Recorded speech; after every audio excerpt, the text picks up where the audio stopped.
Hello everyone, welcome to Mahesh ji की biology. हमारी last class में चल रहा था नॉन साइक्लिक फोटोफॉस्फोरिलेशन और इसको जेड स्कीम क्यों बोलते हैं ये हमने समझा था और आशा करता हूँ आपको समझ में आया होगा। अगर आपने वो वीडियो नहीं देखी है तो ज़रूर देखें। आज की जो क्लास होगी वो होगी साइक्लिक फोटोफॉस्फोरिलेशन के बारे में। तो शुरू करते हैं। यहाँ पर साइक्लिक फोटोफॉस्फोरिलेशन और नॉन साइक्लिक फोटोफॉस्फोरिलेशन दोनों ही पार्ट हैं किसके, लाइट रिएक्शन के, और दोनों में ही इलेक्ट्रॉन का ट्रांसपोर्टेशन होता है लाइट की प्रेजेंस में, लेकिन दोनों में कुछ वेरिएशन आता है जिसको हम यहाँ पर समझते हैं। जो साइक्लिक फोटोफॉस्फोरिलेशन होता है इसकी साइट क्या है? Generally stromal thylakoid. जनरली ये कहाँ पर चलेगा? स्ट्रोमल थाइलेकोइड में।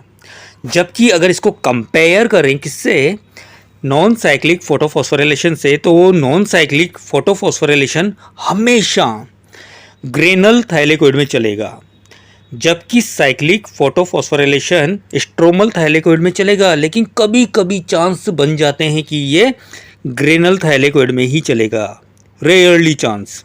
जनरली कहाँ पर चलेगा? ये स्ट्रोमल थाइलेकोइड में। और हमें पता है स्ट्रोमल थाइलेकोइड कहाँ पर होते हैं। ये क्या है? Granal thylakoid.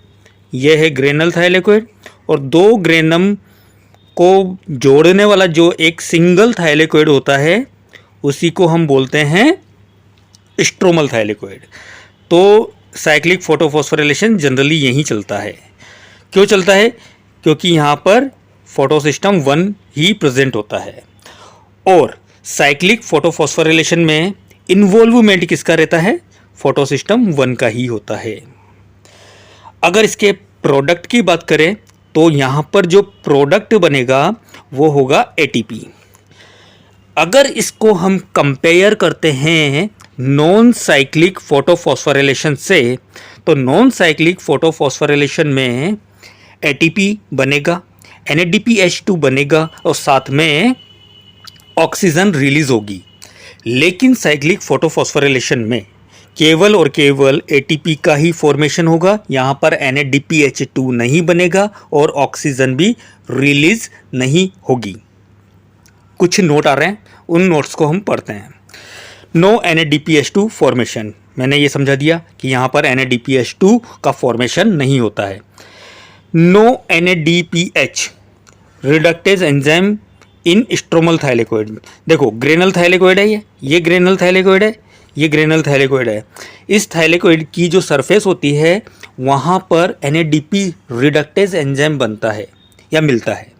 लेकिन स्ट्रोमल थाइलेकोइड की जो सरफेस होती है वहाँ पर NADP रिडक्टेज एंजाइम नहीं मिलेगा। ये बात याद रखनी है हमें, बहुत इंपॉर्टेंट बात है।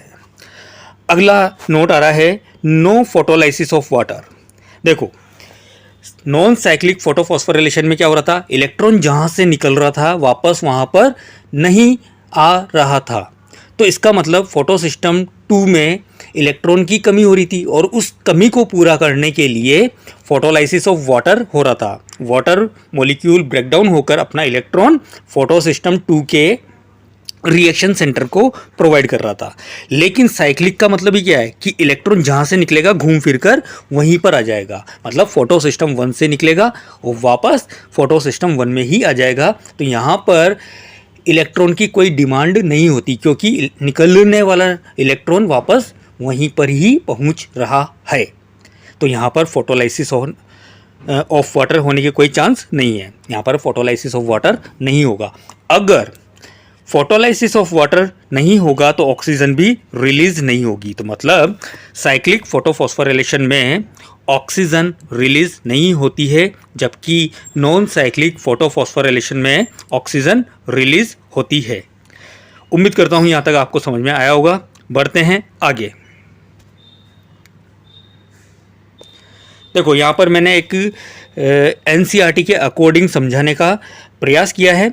यह है फोटोसिस्टम 1 सॉरी, यह है फोटोसिस्टम 1 और यहाँ पर क्या आएगी? Light energy. जैसे ही लाइट एनर्जी आएगी तो इसके रिएक्शन सेंटर को कितनी चाहिए? 700 नैनोमीटर तक की लाइट चाहिए, वेवलेंथ वाली। तो जैसे ही 700 नैनोमीटर वेवलेंथ वाली लाइट फोटो सिस्टम 1 के रिएक्शन सेंटर तक पहुंचेगी तो रिएक्शन सेंटर में रखा हुआ इलेक्ट्रॉन एक्साइटेड हो जाएगा और वो बाहर निकल जाएगा। बाहर का मतलब फर्स्ट इलेक्ट्रॉन एक्सेप्टर के पास आ जाएगा। और इसका फर्स्ट इलेक्ट्रॉन एक्सेप्टर कौन है? FRS या FES। आ गया। देखो, इलेक्ट्रॉन निकला लाइट की प्रेजेंस में और एक एक करके इलेक्ट्रॉन बाहर निकलेंगे। हम यहाँ पर एज्यूम कर रहे हैं 2 इलेक्ट्रॉन हैं और एक के पीछे एक इलेक्ट्रॉन निकल रहा है। इसको समझने के लिए हम 2 इलेक्ट्रॉन ले रहे हैं। FRS ने ले लिया, फर्स्ट इलेक्ट्रॉन एक्सेप्टर है, और इसका दूसरा नाम है FES मतलब आयरन सल्फर प्रोटीन कॉम्प्लेक्स। अगर हम इसको कंपेयर करें नॉन साइक्लिक फोटोफॉस्फोरिलेशन से, तो अगर फोटो सिस्टम 2 से पहली बार इलेक्ट्रॉन निकलेगा तो उसका फर्स्ट इलेक्ट्रॉन एक्सेप्टर कौन था? फियोफाइटिन। लेकिन हम वहाँ पर नहीं जा रहे, केवल अभी साइक्लिक फोटोफॉस्फोरिलेशन समझ रहे हैं। तो पहली बार इलेक्ट्रॉन निकला, FRS के पास पहुँचा। अब इलेक्ट्रॉन जाएगा, ये FRS यहाँ पर बनाया हुआ था, लिखने की कोई ज़रूरत नहीं थी। FRS के पास आ गया। FRS से इलेक्ट्रॉन जाएगा FD के पास, फेराडॉक्सिन के पास। फेराडॉक्सिन से जाएगा वो साइटोक्रोम B6 के पास। साइटोक्रोम B6 से जाएगा वो PQ के पास। PQ से जाएगा वो साइटोक्रोम F के पास। और साइटोक्रोम F से जाएगा वो प्लास्टोसाइनिन के पास। और प्लास्टोसाइनिन से वापस पुनः फोटो सिस्टम 1 के रिएक्शन सेंटर पे पहुंच जाएगा। फिर से लाइट आएगी और फिर इसी तरह से ये प्रोसेस चलता रहेगा साइक्लिक मैनर में। इसीलिए हमने इसको क्या बोला है? Cyclic photophosphorylation. साइक्लिक क्यों बोला? इलेक्ट्रॉन जहां से निकला वापस वहीं पहुंच गया। मतलब फर्स्ट पहली बार जब इलेक्ट्रॉन निकला, कहां से निकला? फोटो सिस्टम 1 के रिएक्शन सेंटर से। लास्ट में कहां पर पहुंचा? फोटो सिस्टम 1 के रिएक्शन सेंटर पर ही। ठीक है, तो इसी वजह से इसको क्या बोला? साइक्लिक। अब इसको फॉस्फोराइलेशन क्यों बोल रहे हैं? क्योंकि फोटोफॉस्फोराइलेशन इसलिए बोल रहे हैं क्योंकि ये प्रोसेस किसकी प्रेजेंस में हो रहा है? लाइट की प्रेजेंस में। और क्या बनेगा? ATP। कैसे बनेगा इसको समझते हैं। उम्मीद करता हूँ यहाँ तक आपको समझ में आ गया। फोटो सिस्टम 1 के रिएक्शन सेंटर से पहली बार लाइट की प्रेजेंस में इलेक्ट्रॉन का एक्साइटेशन हुआ, वो निकला। सबसे पहली बार लिया FRS ने, फिर गया वो FD के पास, FD से साइटोक्रोम B6 के पास, फिर आया वो PQ के पास, PQ से आया साइटोक्रोम F के पास, F से आया वो प्लास्टोसाइनिन के पास, और प्लास्टोसाइनिन से वो चला जाएगा वापस फोटो सिस्टम 1 के पास। अब ATP का फॉर्मेशन कैसे होगा वो समझिए। हमें पूरी तरह से फोकस होना है इस डायग्राम पर। डायग्राम दिख रहा है? अब देखो, लाइट एनर्जी आई फोटो सिस्टम 1 के पास। फर्स्ट इलेक्ट्रॉन एक्सेप्टर कौन है? FRS। फिर उसके बाद जाएगा इलेक्ट्रॉन FD के पास। अब यहाँ पर इसकी जो ये थाइलेकोइड की मेम्ब्रेन है, यहाँ पर कौन सा एंजाइम नहीं है? NADP reductase enzyme. अगर यहाँ पर NADP रिडक्टेज एंजाइम होता तो ये इलेक्ट्रॉन कहाँ चला जाता? NADP प्लस के पास, जो कि कहाँ पर प्रेजेंट होते हैं? स्ट्रोमा में। लेकिन ऐसा यहाँ पर नहीं है। तो FD से ये चला जाएगा साइटोक्रोम F के पास, साइटोक्रोम B6 के पास। साइटोक्रोम B6 से ये जाएगा PQ के पास। अब यहाँ पर होगी रोचक घटना। जैसे ही इलेक्ट्रॉन, हम यहाँ पर 2 इलेक्ट्रॉन से समझ रहे हैं, जैसे ही 2 इलेक्ट्रॉन PQ के पास आएंगे एक एक करके, तो PQ पर आ जाएगा नेगेटिव चार्ज, जिससे इसका केमिकल कंपोजिशन इम्बैलेंस हो जाएगा। अपने आप को बैलेंस करना चाहेगा और अपने आप को बैलेंस करने के लिए ये 2H को ले लेगा स्ट्रोमा से। यहाँ पर क्या पड़े हुए हैं? बहुत सारे हाइड्रोजन आयन। कहाँ पर? स्ट्रोमा में। तो 2 नेगेटिव चार्ज आने की वजह से या 2 इलेक्ट्रॉन आने की वजह से PQ 2 प्रोटॉन लेगा या 2H+ लेगा, जिससे ये कन्वर्ट हो जाएगा प्लास्टोक्विनोल में। प्लास्टोक्विनोल रिड्यूस फॉर्म है प्लास्टोक्विनोन की। अब ये बन गया PQH2 मतलब प्लास्टोक्विनोल। इलेक्ट्रॉन का नेचर आगे बढ़ते रहना है क्योंकि वो रेडॉक्स पोटेंशियल के अकॉर्डिंग ट्रांसपोर्टेशन कर रहा है। तो ये चला जाएगा साइटोक्रोम F के पास। इलेक्ट्रॉन चला गया साइटोक्रोम F के पास। फिर अब यहाँ पर कौन फ्री हो गया? H आयन फ्री हो गए। तो H आयन को डाल दिया जाएगा कहाँ पर? ल्यूमेन में। ये जो स्पेस दिखाई दे रहा है ये पूरा क्या है? ल्यूमेन। तो इलेक्ट्रॉन आ जाएंगे, प्रोटॉन आ जाएंगे ल्यूमेन में। इलेक्ट्रॉन चला गया साइटोक्रोम F के पास, F से जाएगा वो PC के पास, और PC से जाएगा वो वापस फोटो सिस्टम 1 के पास। इस तरह से लाइट एनर्जी आती जाएगी, इलेक्ट्रॉन का ट्रांसपोर्टेशन होगा, रास्ते में PQ आएगा। PQ क्या करेगा? स्ट्रोमा में रखे हुए हाइड्रोजन आयन को लेकर फाइनली ल्यूमेन में टपकाता चला जाएगा। इस तरह से ल्यूमेन में हाइड्रोजन आयन की कंसंट्रेशन बढ़ जाएगी और स्ट्रोमा में हाइड्रोजन आयन की कंसंट्रेशन कम हो जाएगी।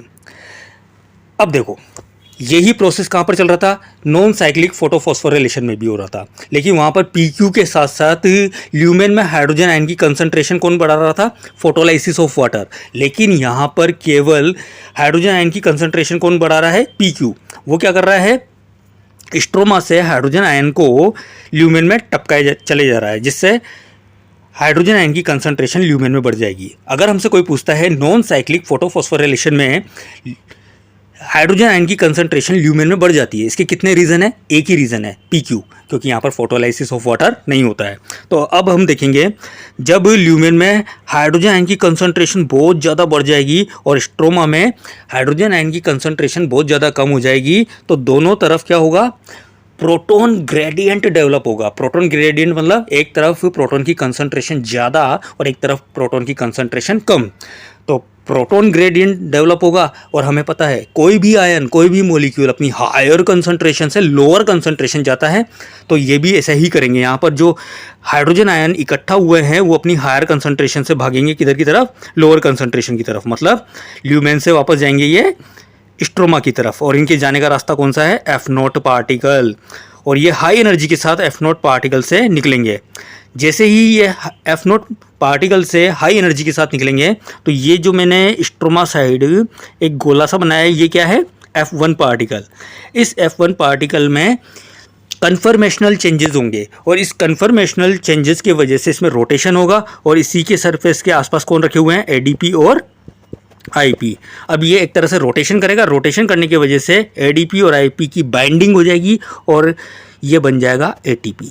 तो हमने समझा यहाँ पर ATP का फॉर्मेशन कैसे हुआ। ये था साइक्लिक फोटोफॉस्फोरिलेशन। साइक्लिक फोटोफॉस्फोरिलेशन में 2-3 बातें याद रखनी है। इसकी साइट है जनरली स्ट्रोमल थाइलेकोइड। यहाँ पर केवल फोटोसिस्टम 1 का ही रोल है, जबकि नॉन साइक्लिक फोटोफॉस्फोरिलेशन में फोटोसिस्टम 1, फोटोसिस्टम 2 दोनों का ही रोल है। यहाँ पर ATP का ही फॉर्मेशन होगा, NADPH2 नहीं बनेगा। यहाँ जो हम बात कर रहे हैं स्ट्रोमल थाइलेकोइड, यहाँ पर NADP रिडक्टेज एंजाइम एब्सेंट होता है, इसी वजह से ATP का फॉर्मेशन तो होता है, लेकिन NADPH2 का फॉर्मेशन नहीं होता साइक्लिक फोटोफॉस्फोरिलेशन में। अगली बात आती है, यहाँ पर फोटोलाइसिस ऑफ वाटर नहीं होता है। अगर फोटोलाइसिस ऑफ वाटर नहीं होगा तो ऑक्सीजन भी रिलीज नहीं होती है। एक और बात आती है, साइक्लिक फोटोफॉस्फोरिलेशन में भी क्या हो रहा है? ल्यूमेन में हाइड्रोजन आयन की कंसंट्रेशन बढ़ रही है। इसके कितने रीज़न है? केवल एक ही रीज़न है, और वो रीज़न क्या है? PQ। PQ क्या कर रहा है? स्ट्रोमा से हाइड्रोजन आयन को ल्यूमेन में ला रहा है।